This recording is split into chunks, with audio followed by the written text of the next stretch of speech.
Platinum. It's been a second, I know. But we're back. We're back. No Trevor today, but Madrid and I, the OGs, are going to hop on here and talk about the 2024 Texas Longhorns. It's been a long off season. We've all been busy, but now we got some football in the pipeline the next 10, 12 days. So it's that time of year. Very excited. Big year coming up, coming off the playoff, the move to the SEC. Texas got a lot coming back. So much to talk about. We're going to get y'all caught up. But please subscribe. Please like, comment, help us out. I know we haven't really held up our end of the bargain, but we're going to try to put out more videos here as we go forward into the season. But this one will be fun. We're talking like hot takes, schedule predictions, all that good stuff. And it should be a doozy. So let me pass it off to Matt Madrid. You can either hop right into fall camp or just kind of take it wherever you want it. But Madrid, you got the floor. Yeah. So I say going into this fall camp, it felt a little special, a little extra special just because of going into the SEC. I know we talked about it before in the past a little bit, but there's so much more grandeur and like shine going into this season. And I really enjoy that. I think I think what we're looking forward, or at least what I'm looking forward to the most is I don't want to say anyone can win a 10-win season or a 10 plus game season. Uh but a lot of people can. A lot of people can fall backwards into it. And I think this will be the first, nah, not the first real test, but a big real test for us and Sark to make sure that we're acclimated into this style of football. Um, I think we are, and I think we have some very, very, very good strengths that play into that style of football going into this season. But there are some challenges as well. Um, just to start off, our running back position decimated already. If you haven't heard already, TJ Baxter out for the season. Freshman Christian Clark has an Achilles tear. Um, I know maybe he wasn't going to contribute too early, but an Achilles tear is never really that good of a sign. That's career uh, threatening stuff. So prayers up to him. But even with those injuries, I think we have a lot of veteran leadership, and I think we can overcome that. If you've been paying attention to any of the practice notes, I feel like Quinn every year is making strides as a leader. Um, Losing important players, especially your starter behind the backfield, can really shock some troops. So I'm hearing good reports that they're sticking together and they're keeping their mindset together. If this was 2018, I would have been scared to death. But there's still talent in that backfield, and there's still talent on that whole offense to overcome that as a whole. So I just want to get out there and in the first impression, just kind of mention that and say um, where we're okay and where we're not okay. Matt. Yeah, definitely. And I think it, I think if you have to sustain, two injuries at a position, you don't want it obviously, but running back's a spot where you look around, you still got Jaden Blue, who, I mean, for me personally, if you had to choose one to have as your guy, I'd lean Jaden Blue, not to knock Baxter, but if you can only have one, I really like what Jaden Blue did late in the year last year. And you still got Trey Wisner, who's showed a bunch of flashes on special teams and when he got carries late in the year. Jared Gibson is a five-star guy, and he's built like a grown man. So that guy that'll translate early on, especially if you factor in our O line, because as long as you have a good O line, which we should, just so much experience. Kelvin Banks, Devon Campbell, Jake Majors for like his 10th I year. was Yeah. No, if I could just add real quick, like a lot of that power run that we will lose um with Cedric Baxter gone. It would have been nice to have Savion Red just to have that a little bit in it as in the aggregate. But I think that's the easiest running style to build in the aggregate with backs. It's like the easiest run style to have or the most basic run style to have. Um and with one of those groups I was talking about going to the SEC is that veteran O line, which is a crazy thing to think. You have two pillars on the tackles with Cam and Kelvin, and if you got two tackles pillars right there, everything else in between can kind of be, you know, fluid, which I think it kind of is. Maybe outside of Jake Majors, the guard position is kind of, you know, it can go either way with Hayden Connor or Neto or who am I thinking? Or DJ Campbell, all those guys. So I think even though we lost some significant talent there, I think you can. There's a machine there that I think can be ran with multiple parts. Right. Exactly. And I agree. And what you worry about is, Jaden Blue getting nicked up during the year. Then it becomes a problem. And that could very well happen. So they're looking at position changes, moving guys just to get extra bodies in that room. Sark's mentioned Juan Davis is one who's been around a while as a tight end. Ryan Niblett also got some looks there, but he's really wiry. I don't know how feasible that is, although Sark was hyping up Niblett recently in an interview saying he's looked a lot better this year and coming on strong. So that's a good sign. But yeah, um, it'll be interesting to see. But basically, what's going to happen, I think, and that's naturally, and Sark won't shy away from this. He says every year is different, every team is different. It's going to be a pass first offense this year. I think it's safe to say now, without a doubt. Even with Baxter, it may have been. He's still not going to go full air raid. We're going to run the ball. That's what we do under Sark. He'll have 1,000-yard rusher. I'm sure Jaden Blue will eclipse that by week 8 if he's healthy.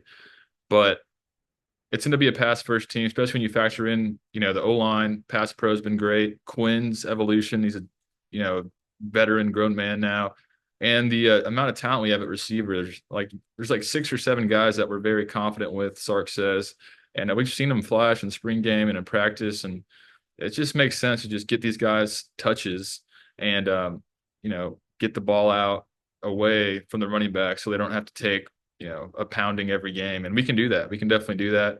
Also, like our tight end situation with Gunnar Helm, the Rock's been there forever. Great leader, great blocker. Honestly, pretty good receiver, I thought, too, whenever he got called upon. And then you bring in Amari Niblack from Bama, who was like the top ranked portal tight end. So many weapons for Quinn to utilize on the outside, and I think that'll make life easier on us with these with the thin running back room. But speaking of one of the receivers, a couple of the new guys that came in, Silas Bolden, Matthew Golden came in the spring, but we've been hearing good things about both these guys, especially Silas. I mean, it sounds like Silas Bolden's going to be like potentially our best receiver by the way everybody's talking about. I mean, Sark included. Still got Ryan Wingo, the true freshman, who is kind of a freak. And I don't know what his role will be early on, but I know down the stretch that guy's going to have to play in some capacity. And you still got Isaiah Bond, of course, who was like the number 1 receiver in the portal, veteran guy who's made big catches in big games. And then DeAndre Moore, people were overlooking him really, and Jonte Cook. But both these guys have like been making it clear that they're going to get playing time. Like they're going to be hard to keep off the field. So what happens is you have like 7 dudes that now Ryan Niblett's playing well too, like 7, 8 dudes that are competent receivers, and that's going to make it, practice obviously is going to be more competitive, which is a good thing. Iron sharpens iron, but just exciting to see how this like lineup of receivers will shake out, because it's so anti-Sark to play more than 3 receivers, but he's going to have to this year, so that'll be fun to watch. I think you kind of touched on it right there a little bit. From what I can notice is, at least in the beginning, I think we can all expect this, is there's going to be a lot of rotation. You just named all those guys in the receiver room. Those are all guys that deserve, touches and are good in their own right. But I feel like later down the season, I don't know. We were so reliant last year on our AD and Xavier. That's a lot of production that's going to be going away. So there's a lot of touches up for grabs.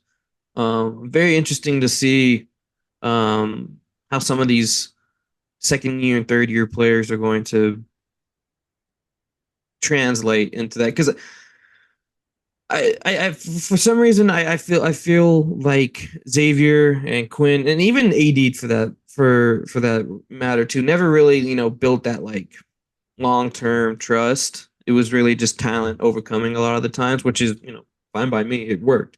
But a lot of these faces at least have been practicing with Quinn for since they got there. So I'm interested who's going to build with the rapport with first. I'm hearing good things about DeAndre Moore. I was always excited about him. I always thought he was an X factor in that room. But then you think about Golden Boy Jonte Cook, and there's just a lot of faces there. I was big on Matthew Golden coming in. Now I don't even think he's going to be. Well, I don't even think he's going to be as important as I thought he was going to be with the emergence of Silas and I say one name and then I instantly think of another. I was going to say Wingo, and I was like, well, Cook could be that guy too. So I don't know. A lot will shape out this year for sure. I'm really excited about Gunnar Helm. I think he can be. I think he's a better blocker than Jatavian. Maybe not. Obviously, not probably not as good as a receiver, but good enough from what I remember seeing last year that he could really do some damage in this system, and I think he's mature enough to do that as well. Um, yeah. I think I think this is the season where we gotta have that. Like, can Quinn Ewers be as good as Mac Jones? Like in his final year of Alabama, and I don't think that's that high of a bar to clear for someone as talented as Quinn Ewers. Um, that season of Mac Jones was surgical, and now year three under Sark, and all the pedigree of coaching that we like to tout a lot is, imposed on him. Um, I keep thinking about the injury to the backfield, and I remember getting group texts, people freaking out, and rightfully so. It's a good player, but I was like, this season is clearly on like this offense is clearly on our third year starter potential draft pick Quinn Ewers. Like, I need this guy to like nullify a lot of things that happen on the field, and I think that's just where we are right now. And it's interesting that it's going to be happening when we go into a new set of talent, but that'll be interesting to see as well. Yeah, I like the Mac Jones comp. I mean, yeah, it's a tall order, but really it's not if you just factor in It's everything. not as tall as we think it is. Like, I don't even care if he's a Heisman candidate. Like, I really don't. He could be one of those fringe ones, like kind of how Mac was that year. But yeah, it's a level like we've seen what. Oh, I'm trying not to disparage Mac too much, but I don't think he was the best quarterback Sark's had in his system, and it looked and even with that type of talent and anticipation, it was magical. So I think we should expect that. Yeah, absolutely. It's exciting just to see Sark's offense being as we imagine that it's gonna be mastered by Quinn Ewers this year. I mean, he's been in it long enough now. There's no more learning curve. It's a complex offense. We've talked about that ad nauseum on this channel. But by now, especially with that O line he's got, you got all these grown men throughout the entire offense. Jake Majors, Gunnar Helm, Hayden Connor, Kelvin Banks, Quinn, Isaiah Bond. So you're so excited to see what this offense can do. And it's definitely going to be a whole different offense than last year. But I think, yeah, the upside is just off the charts. But okay, well, good. You want to switch over to defense and talk about that D line? Yeah, I think I was thinking about this the other day. We've kind of been blessed by the vestiges of Tom Herman. There is he has left us like senior for the last 3 years, like his super senior lineman, like D lineman recruits. Like, I think I mean, there was a time when Collins and Vernon Broughton were like highly sought after recruits going down to the wire Yes. type of players. And I think for a good 2-3 years they're kind of chalked them up as being like, I guess it's just not going to work out. But you saw it with Coburn. I'm forgetting who he did it with. It was 2 years ago now. Ojimo. There we go, Ojimo. We did it with Coburn or Ojimo. Then we had Murphy and Sweat, and now we have Collins and Broughton. Those guys are old men now. Those guys, Broughton's married now. Like, so, you better be having grown man strength now. I think that's a very exciting thing to see. Or interesting thing to see because I think this is the first iteration where we're gonna have like a solid pass rush, like at least like on paper, like it's going to be doable instead of putting so much pressure on those interior D linemen to not only stuff the run but get to the quarterback. As much as I like a good interior rush, it puts a lot of pressure on that on especially in our defense on those two guys. I'm excited to have young guys. Uh, I think we'll see a lot of Colin Simmons in the Anthony Hill role next year, which is just like flying downhill on from the side, from the edge, not really worrying too much about what's going on. Just get after the football. I like the way PK brings in talent or starts off talent like that. That was really interesting.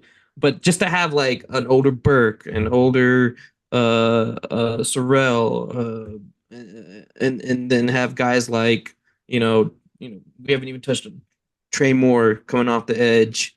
Like I think that's a very exciting thing going on in the trenches on both sides now. We have depth and talent and seniority. So I don't know. I'm really excited to see the next iteration of like the interior D lineman, of course. Yeah, no, absolutely. And Vernon Broughton, going back to him, that's a guy that's always had, he was like almost a five-star guy out of high school, like you said. He's always had an insane motor. The way he plays is like with such intensity and twitch and power. But his problem has been he's always been like had a not like a man's body, like kind of a kid's body. And he's always kind of been I don't know if he always has, but I know when he first got here, his technique was always a problem. He wouldn't get low enough or things like just basic things like that. But I saw a picture of him in like practice a couple days ago, and I didn't even recognize how different he looks now. And that's the scary side. If that guy starts, getting in his man body, which he probably is at this age, probably 20, 25, 30 years old now. So that's exciting. Alfred Collins is the one that we know has first round potential if he puts it together this year. But if Broughton can, be that 1B next to him, that'd be huge. And you mentioned the edges were stacked to edge, a lot of experience, proven talent, plus, the new faces, Moore and Simmons is so exciting. But interiorly, I still like the additions that we brought in from the grad transfer ranks. Jermaine Lole, that's like a seventh year senior, played so much football. He's productive at Louisville. Tua Sabea and Bill Norton, both experienced starters from Arizona who had like a top 10, I want to say, rush defense last year. And they both started in the middle of that line and played meaningful football on a good defense on a good team. So you add that into the mix, and then you also got your young bucks with like Alex January. Jare Bledsoe is a guy who's probably the most athletic defensive lineman we have. Yeah, I was about to say we've been hearing nice things from him too. Like, and to hear something that low, not even low, but like that young on the depth chart doing something, I think we're in a good spot. Yeah, absolutely. And then also Aaron Bryant. So there's a whole 10 guys in that not even mention Justice Finkley. That's a guy that played a lot of snaps for us too, that's still in the wings. So there's a lot of experience and also a lot of young guys that have shown promise. So I think our D line, man, and all these analysts, Josh Pate, all these national guys, and of course they're going to be skeptical. We lost the Outland Trophy winner and defensive tackle #1 in the draft, so naturally, oh, their D line's going to be trash now. But I think if you look deeply at it, I think our D line will be more than good, like at least above average, I would It's say. gonna be more well rounded. Like we're very dependent on Murphy and Sweat disrupting a pocket from within. Like we're really dependent on that. Oh yeah, Maybe Collins and Broughton aren't as disruptive, but just adding more on the edges and make sure that pocket is tight. I think that's a win in the aggregate overall than just having two NFL guys in the interior. definitely. We're going to be better on the edge, and our interior is going to be better than everybody expects, I think. And if you go back and look, I was watching the Bama game over again a couple days ago, and like it's more often than not more often than not, but a lot of those snaps, like in the second half, crunch time, Murphy and Sweat were on the sideline, and it was Alfred Collins and Broughton in there wreaking havoc. And that was a theme all of last year. It wasn't just these guys are going to play the entire game. Like Broughton and Collins played a lot of snaps for us on that D line. That was a part of that. They were a part of that great rush defense we had last year. It wasn't all just Murphy and Sweat. Those guys played meaningful snaps. So I'm hoping that lineage just continues on. Kenny Baker, the new defensive line coach. He's got to prove himself. I mean, he's no Bo Davis yet, but early reports seem good. So I'm very excited to see our D line and pairing that with the good things we're getting out of the linebacker room, especially Anthony Hill. I mean, apparently Anthony Hill's our best player on the team. He just looks different. So that's so exciting. And we kind of saw that coming. See Anthony Hill out of high school. He's just one of those guys that just looks different. Like, and Colin Simmons is like that too. But Colin Simmons won't be that effective, I don't think, in year one. But he's just one of the, that top 1%. These are the SEC LSU guys that we've talked about. They go to LSU or Bama and get drafted in, top 15 every year. Anthony Hill's one of those guys. So I'm so excited to see him as the alpha now with Jalen Ford gone. And really the whole linebacker room. There's other good pieces in there too. I really like Maurice Blackwell. Benda back as a 6th year is huge. That guy, kind of underappreciated, but that's a grown man He's a that motor guy. We needed him. exactly. He made some huge plays against Bama. He's a leader, and that's just huge. And the sky's the limit for that linebacker room, I think. Mm. Yeah, I think with guys like Anthony Hill, we're just not used to having that kind of talent around that like start or heavily contribute first year, gone by year three, just because they're just that good. And like you said, they usually go to like LSU or Bama. So I echo a lot of what you think about that linebacker. I'm really glad we have Benda. He almost followed guy's name, but the linebacker coach to Nevada. I'm very glad Oh that yeah. he didn't. So, um, last, I kind of want to touch a little bit on the DBs. For me, there's just one thing. Like, I'm really excited about them. They're all young. They're all are dogs. It kind of reminds me of a few years back. We had that room with Elliott and Holton Hill. Much as I Yeah. don't miss those days, I do miss those guys. But if one thing is if we get Gavin Holmes to play good football for us, like it's sounding like he might, that means we don't have to move Jade to corner, and he can play his true position in that nickel star area, where he wreaks the most havoc. Um, so if Gavin Holmes takes that step, I mean, he was already good at Wake Forest. He contributed for us last year, but I don't think he really, popped off the screen as much as like a freshman like Manny Muhammad did. But I think truly he's that that X factor in that room. Because if you move Jade to corner, that means you got Gilbo, and like kind of no one, maybe Wardell Mack, but like no one else that's like really good to do that nickel star area, and that kind of worries me. But having them, just almost backing each other up or giving each other breathers, Barron and Gilbo, while you have, like while you have, Manny and Gavin on the outside, I think is going to be really special if we can bank on that Gavin Holmes development. And then you also got guys that are also kind of interesting with um, freshman Kobe Black and a guy I kind of forgot about, Jelani McDonald, but uh, Coach PK talks about him a lot, making plays. So I'm kind of curious how they're going to use him. He was an athlete coming in, so really be anywhere in that DB room. But I hope he sticks with corner. But yeah, I think that DB room is really hinges on Gavin Holmes taking a step. Yeah, definitely. And it sounds like he is taking that step based on what we're hearing, what I've read. They're saying that he's pretty much solidified himself as corner number 2 on the other side, opposite of Manny Muhammad.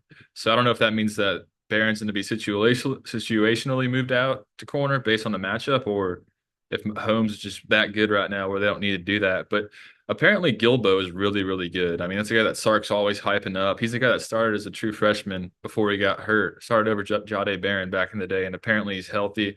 He grew the dreads out. He looks kind of like Earl Thomas. He's from that same Beaumont, Golden Triangle area. So guys from there typically are good. So I'm excited to see what Gilbo can do, and all the coaches seem to love him. But yeah, ideally we don't have to, move people around. We're just good enough with our starting 11. But yeah, and then spell them with Gilbo. But um, but yeah, and then on the back end, you also got Makuba and Derek Williams, which I just love. The veteran presence of Andrew Makuba is huge. That guy started 3 years at Clemson. It's a grown man. I keep talking about grown men. No, There's it's true though. We yeah, have the roster of grown men now, and it feels weird, bro. yeah, and that's huge. And Derek Williams is a guy that is just a freak show. I mean, he was so good as a freshman, very coordinated to match how athletic and rangy and quick he is. And that's like a rare combo, especially as a freshman, from what I saw. So those two guys, and you still got Michael Taft, the veteran back there, who's more than serviceable. He's bad matchups against like maybe speed burners, but more often than not, he makes timely plays.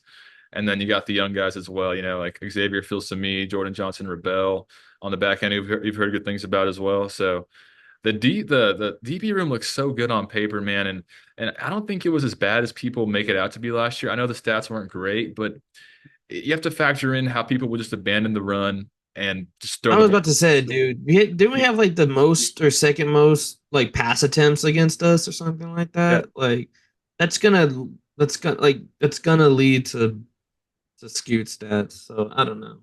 yeah. And the last impression is that Washington game. But if you look back to the game before that, Oklahoma State couldn't do anything really through the air against us, and same with Texas Tech. So it's a kind of a what's the word? Recency bias, I want to say. But yeah, I mean, it wasn't great, but it It's wasn't. all from the Washington game, bro. It's Yeah, everyone just exactly. remembers that. Exactly. So, but yeah, I think we pretty much rounded out the team. I mean, it sounds like special teams will be good again. Always good with Jeff Banks. Got Bert Auburn back. Our returners look like Silas Bolden at punt returner, which will be fun to watch. He brought some back at Oregon State. Matthew Golden deep with alongside.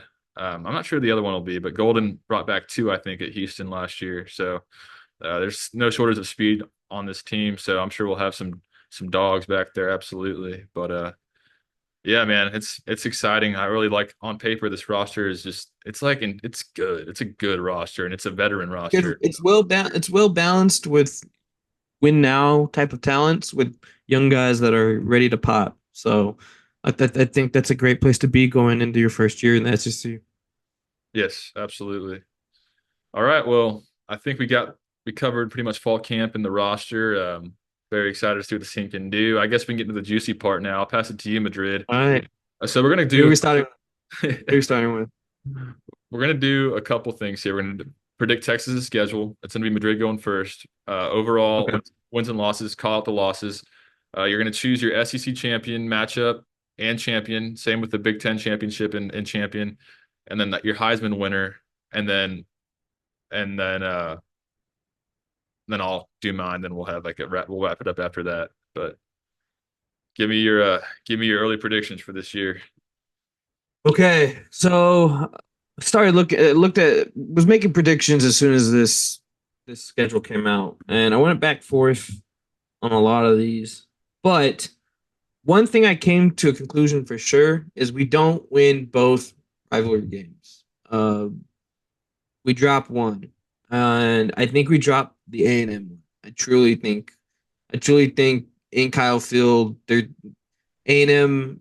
I have this vision that A&M is, just kind of like lingering in the SEC that during that time of year, just kind of there, and it just has all the makings of something being spoiled for us. So I hopefully it doesn't, but I think that's a loss there. And then secondly, I'm gonna just give respect to what I think is the best team on this schedule, and it's Georgia. I think we lose against Georgia. A lot of people have us losing against Michigan. I don't. I think we can go in there and handle business. I really do. Nothing like blowout or anything, but like I think we can go in there and win. This team has been to Tuscaloosa and done it. I believe they can do it in Ann Arbor as well with a better team, or at least I think a better team. So I have us going 10-2 with the only losses to. Is that I counted that right? 1, 2, 3, 4, 5, 6, 7, 8, 9, 10, 11, 12. Yeah, okay. Yeah, 10-2. Losses to Georgia and A&M, unfortunately. I don't know. It just seems otherworldly to beat OU and A&M in the same year. Um, uh, that just sounds crazy. So that's my prediction on this season. Nice, nice. I hear you, man. It's tough. It's tough. I feel similar about the A&M game. Honestly, Right now, I have us at. I'm stuck between 10-2 and 11-1. And let me talk this through. So Michigan, I'm on the fence on. I think I look at it and I could see us losing this game, but then I also look at how bad their offense is going to be with their new quarterback, no receivers, and I compare that to Quinn Ewers. New coach too. Don't I mean I know he came from the staff, but it's just a whole different mentality with the scandal going on too. Like that means something. Like they had to hire him to keep that roster intact. So like I think that also means something. Absolutely. And they do bring back that defense. That D line's going to be a problem, but I think our O line rises to the challenge and get in a game like that, like similar to Bama last year. So I'm going to give Texas the win there, but I have a funny feeling about that game. So I think we start off 5-0. Then we get to OU, and I think it's payback. Jackson Arnold's still throwing picks, it sounds like, in practice. It might be Casey Thompson by that point at quarterback, which would be hilarious. I would love that. Um, then I'm going to take Texas to win that because, we took that horrible, heartbreaking loss last year, and I think our players remember that. Plus, we got a better team than OU this year in general. Although I do respect their defense, I do think Danny Stutzman's good, Billy Bowman as well. I think that OU's not that bad of a team, but we're going to win that game. So 6-0 going into Georgia. Um, yeah. This one is such a game that I feel like Texas wins, and I'm sounding like a homer, but this is our first big SEC primetime game in DKR. I know we've played at Mississippi State, but this is it. This is like all of our eggs are in this basket, I would say. More so than no, not more so, but equally to the OU game. And it's in DKR. It'll probably be in that game. I'm gonna take Texas here. I'm gonna take Texas somehow is 7-0, all the hype in the world. And you got past three of the four big hurdles: Georgia, OU, and Missouri, and Michigan unscathed. And then I think Texas, kind of stumbles around against Vanderbilt, Florida, and Arkansas, and pulls out wins because those teams aren't great. But I think that it starts getting dicey down the stretch. Kentucky, I'm concerned about after Arkansas and Fayetteville. But then you get Kentucky prior to A&M. So it's kind of a weird spot, but I just don't think they have the talent. So I was 11-0, but I do have us losing to A&M because I think we're either 10-2. We either have one loss or zero losses going into the A&M game, and either way, I think we're in the playoff no matter the outcome of the A&M game, and I think our players know that, and I think our coaches know Yeah, that. I didn't even think about that. There might be like a tail off to the season just because two wins you could still be in, and one you're definitely in. So Yeah, exactly. So even if we do drop Michigan, we're probably still in the playoff. And then we're probably also in the SEC championship, especially if it's a Michigan loss, not a Georgia loss. So I think that plays into it. Also, A&M's got talent; they got a good defense. And of course, the emotions of that game is going to exist in a vacuum. Kyle Field's going to be probably the most like electric stadium probably ever. I would say that night. But Quinn Ewers a big baller, and he wants that type of spotlight. So that makes me believe we could definitely win this game. But I just think it just lines up where it's like A&M will be probably 8-4 or something, 7-4, and then they'll have their one spot to salvage the season. Texas will already be not looking ahead, but we'll already subconsciously know that no matter what happens, we get Ole Miss in the SEC championship game the following week, and all our dreams are still out there. So I'm taking Texas going 11-1 with a loss to A&M, and yeah, I just said Ole Miss versus Texas in the SEC championship, and wow, I'll take Texas to win that SEC champs in year one. I like that. I'm a little bit I'm a little bit board pilled a little bit, just slightly, kind of like what uh I don't know. They have like a big post Saban like they're kind of gone. But until Bama goes 8-4, and I see with my own eyes, I think they still have a good chance to be there at the end of the year. So No, I agree. I'm happy we don't have to play them. For yeah, sure. me too.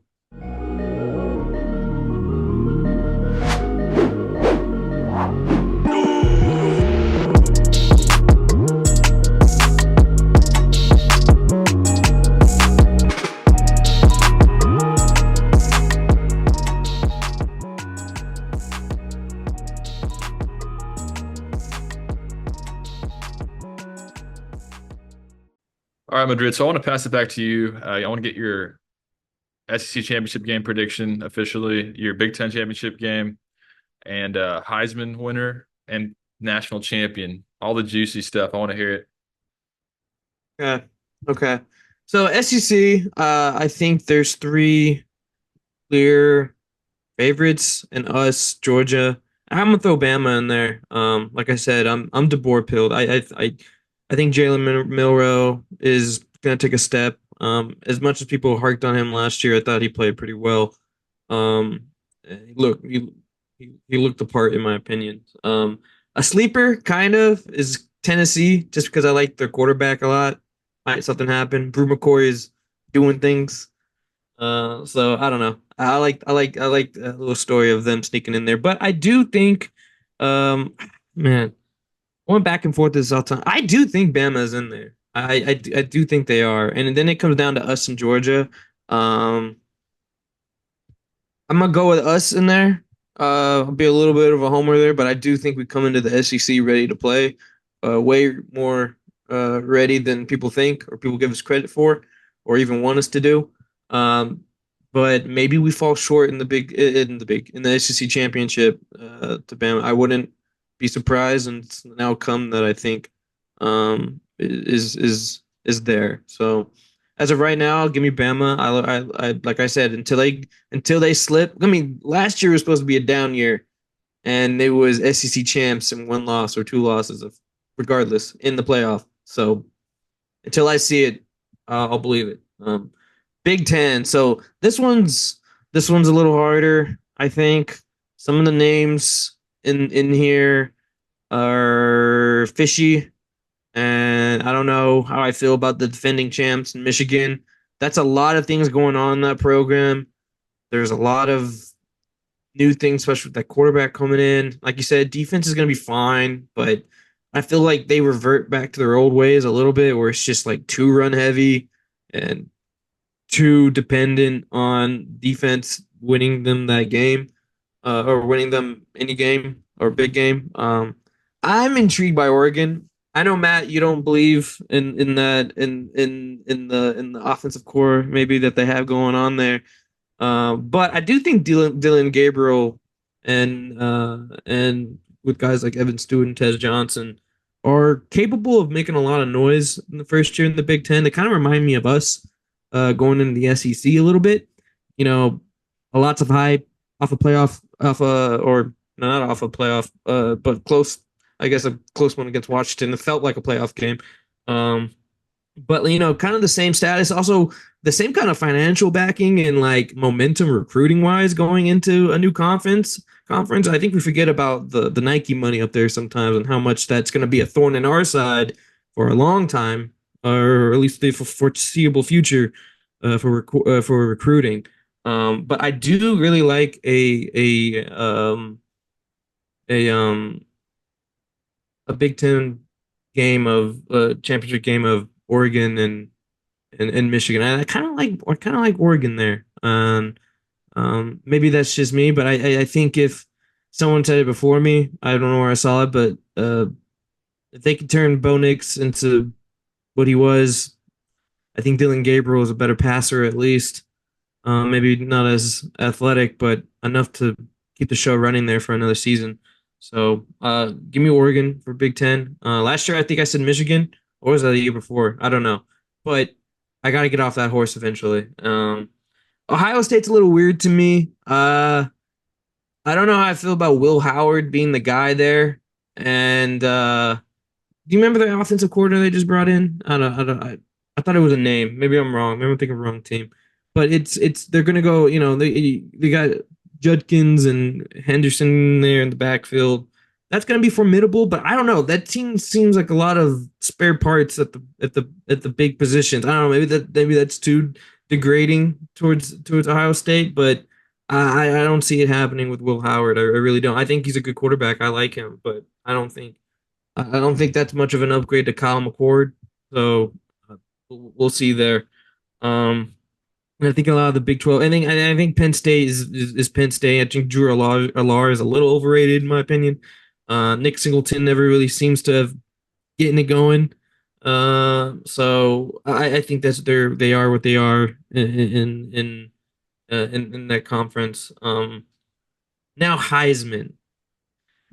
Heisman's a little weird. I feel like this year's a little weird. There's a lot of chalk within the big names. Carson Beck, uh, even Quinn for that matter. It feels like it's a season where someone can kind of sneak in there and get it and get it. Feels like a Lamar Jackson kind of type of year where it's like guy from Louisville is doing it, which would be insane. A guy that I think that could have like the Lamar Jackson type, like kind of steal it from the bigger name schools is Kyron Drones, like that guy from Virginia Tech. I'm high on that Virginia Tech offense in general. But I could foresee him having like that I don't know, mid-season to three-quarters of the way season where like, are we talking enough about Kyron Jones?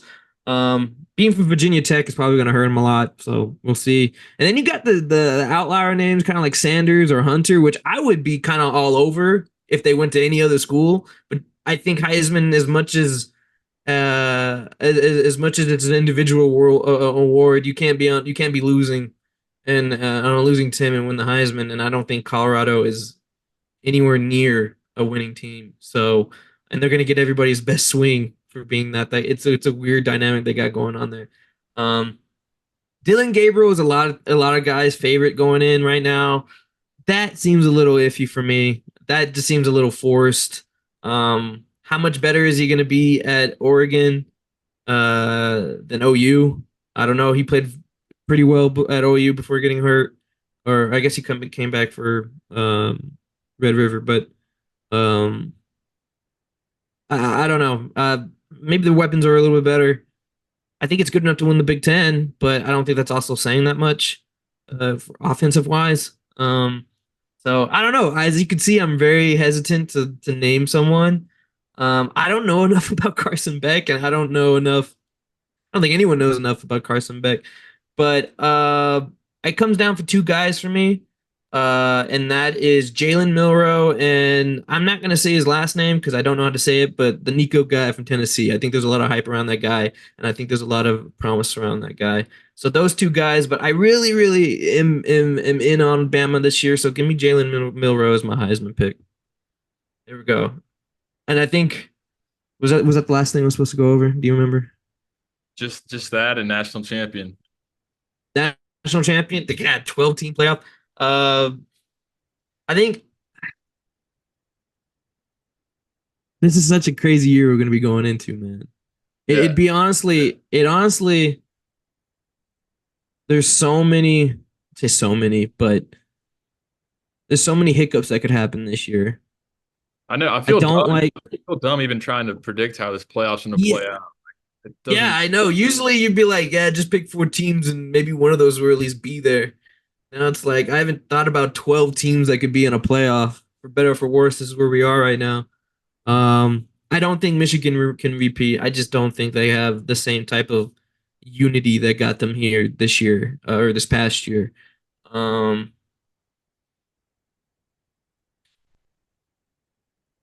if I would have to pick, if I would have to pick, it'd either be Georgia. Man, maybe I'm too SEC pilled now. Maybe I'm too like we run this shit. This is our We do. this is our college football, man. I like the big three of us, Bama, and Georgia. But as much as much trouble and lack of leadership that may exist at Georgia, they still got the best talent, in my opinion. So give me Georgia to win the national championship is my preemptive August pick. There you go. Those are my picks. So those are some juicy picks. A couple of Thank comments. you. Thank you. Ohio State not going to the Big Ten championship is crazy to me. I like it I though. don't like Will Howard though. I don't like Will Howard. They just bought a bunch of random mercenaries after Michigan just destroyed them again and won a natty. So like, yeah, getting a guy like Will Howard, even I know they got Judkins and what's the safety, Caleb Downs. Like these are great pickups, but just the fact that they're getting these guys, it's almost like too good. Like I said, mercenaries, kind of like A&M 2022 ish, just like getting just blank checks to guys because you're so mad that Texas joined the SEC or that Michigan keep beating y'all, winning a national championship. And I don't know if that's inducive to like a championship, national championship culture, a Big Ten championship culture, which is hard. I mean, there's good teams in the Big Ten, and Ryan Day's also suspect in big games, absolutely at this point. So yeah, I think that's cool. My pick, I guess, for Big Ten was Oregon versus Ohio State, but I will pick Oregon. I think Oregon's just a very complete roster, top to bottom. I do think Dylan Gabriel is really good. This is actually Trevor's Heisman pick is Dylan Gabriel, and I wanted it to be mine too, because I think he's going to put up great stats. He's going to be on a championship level team. He's going to get all the media coverage being in Oregon, and I think he's a natural pick there. I think that's why he's number one in the odds. But I'm not going to pick Dylan Gabriel just to be different. So call me a homer, but Quinn Ewers is also like what top two in odds. I have hardly believed this because I do think there's a world where Quinn takes a couple hits and misses a couple games again, like he always seems to do. And if that happens, then throw that out. But assuming you can stay healthy and assuming we pass the ball more, which we're going to do, he's going to be stay upright with our great O line. I think there's a good chance he puts on some great numbers, and he's already got the brand. I mean, he's like on every commercial now, so I think there'll be some favoritism from the media in that respect. But I'll take Quinn for Heisman. Would be awesome. We need a third Heisman winner. I'm tired of being stuck at two. Um, and SEC championship, I did say Ole Miss versus Texas. I just kind of like the way Ole Miss schedules line up. I think they'll drop to LSU, but I think they'll beat Georgia at home, and I think they avoid Bama if I'm not wrong. It's a manageable schedule compared to like Georgia and Bama, in my opinion. So I'll take Texas over Ole Miss there. And a national champion, this is tough. I think it's a situation where Georgia sneaks into the playoff because they have a really hard schedule. I think Georgia walks into the playoff at 10-2, maybe even 9-3. Because if someone's going to get in with three losses, it's going to be Georgia. It's going to be them. And I think it's going to be a scenario where Georgia, like people are mad to let Georgia in, but like people also know like since Georgia's in, they're just going to wreak havoc now, and they're gonna win the national championship out of nowhere after not even playing the SEC championship. I'll take Georgia, like you said, to win it all. And real fast before we hop off here, Trevor also sent me his predictions for the Texas schedule. It's very similar to mine. He has Texas going 10-2. I has 11-1. He has us losing to A&M as well. So we all think we're going to lose to A&M. So hopefully it's the reverse jinx. And he has us losing in the Big House week 2, which is on the fence. Which I was on the fence about. So Trevor seems pretty dialed in. 10-2. I mean, that's good enough to get us in the playoff, I would think. And that'd be obviously a successful season. But yeah, and as national champion, he didn't mention, but I would imagine it's probably not Texas, so that's important. But yeah, I think that pretty much rounds us out. Before we hop off, I'm going to pass this to Madrid, and then I'll finish this off and get us out of here. But the last bullet point I have on here on our outline is what would be a successful season for Texas. Where do you draw that line? Is it? I feel like anything less than 10 wins, kind of you start scoffing at. What do you think? You nailed it for me. It's 10 wins. I've been a big Sark, like let him build. Even through the first 2 years where, people already wanted his head, I was first to lay down my sword for that man. But now I've seen the playoff. I've seen a conference championship. We are the University of Texas. I need 10 wins. I need 10 wins. 9 would be very disappointed. 9 would be very disappointing. He just got a contract extension too, rightfully so. Okay. I don't want any of this sliding. Like 10 is the minimum now. And honestly, we can't even do the whole well, is this roster actually stacked? Like this isn't like a few years ago, like where we can get into the weed and say like it's deficient in the important areas. It's not deficient anywhere. Like this is time for us to be a mainstay for at least half a decade in the hunt for a championship every year. How that looks and how we get there, I don't know how it will go down for a 12 team playoff. Who knows? We might see a 9-3 in there, which would kind of make me angry. But 10-2 gets you in the playoff, I think for sure, and especially does it for Texas. So I need to be in the playoff this year. and I need to be at least 10-2, and I need to be one rival. Man, that's a lot. That's a lot I just put on Sark, but I think it's totally doable and totally reasonable after what we've seen and the progression of this roster. I don't think that's a crazy thing to say anymore. So we're back to playing with the big dogs, and I think we should act like one. So that's what I think a successful season looks like. Yeah, you nailed it. You nailed it. And I agree. We need to beat one rival. Honestly, we need to just beat OU. Honestly, like I feel like the A&M game is going to be so emotional that if we lose that game, whatever, like it's going to suck. Of course, it'll be embarrassing. But I feel like OU, after losing last year, like I feel like that's so much more personal. Like that, we got to get that one back. We can't have Sark drop into 1-2 versus Brent Venables like that. We're gonna own that series going forward.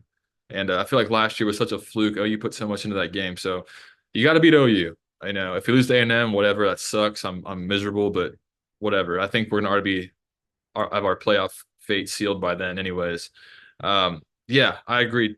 At 9 wins, 9-3 is bad. The schedule lines up good. Like it's as good of a schedule, favorable as you could ask for in the SEC. Compare ours to OU, they got like 6 or 7 losable games on there. We have like four, maybe five, um, and Georgia at home. So yeah, I agree. And it's just so like we're gonna find out here real soon. Finally, like that wasn't just a flash in the pan one year, right? It Uh, can't be. It can't yeah, be. yeah, it can't be, and I don't think it is. And I, it's just a lot of the haters will say it was, but I mean, yeah, like you said, you look at the roster. There's no deficiencies anywhere. Sark's built this thing on a completely just linear path upward, and the trajectory is skyrocketing. And yeah, this is Texas's chance to really just become like a new top dog in the SEC and nationally. And I think we're poised to do it with all the talent we've developed and brought in. So starts off with a bang. Week 2 in Michigan, we'll learn a lot about our team. Colorado State, don't really know much about, but I would imagine we win that game comfortably. But yeah, man, that's the question. Are we back, or are we just like still floating in the abyss? But I don't think we are, honestly. So I I think don't we're think we are. I I think for me, quote unquote, being back was always about being considered someone that could win it all at any given year. And I don't think we got there until last year, literally last year, where I thought maybe, could win it all. And going into this year, I think we can win it all. That's what Texas needs to be every year. And that's the standard now. This is no longer a rebuild. That's what I'm saying. it's a reload. Yeah, that's the reason we're number 3 in odds in Vegas right now. Yeah, no. Yeah, Barely exactly. This is no number 7, number 11th ranked Texas. Let's dark see what horse. happens. Yeah. Yeah. Exactly. It's time. It's time to do it, man. Well, that pretty much wraps it up for us. I mean, thank y'all for watching. Madrid, if there's anything else you want to say, you go ahead. But we'll try to put out more videos. We say that, but we're just busy, of course. It's just a hobby for us. But if y'all watch to the end, leave a comment and say you did. That's huge. We really appreciate that. It makes it a lot more rewarding when we see comments like that. I know our numbers have dwindled a lot, but that's totally understandable. There's a lot better channels out there that actually have intel. We're just 2 former Texas students just talking ball. So yeah, man. Thank y'all for watching. If you're done with it, I'll send us out.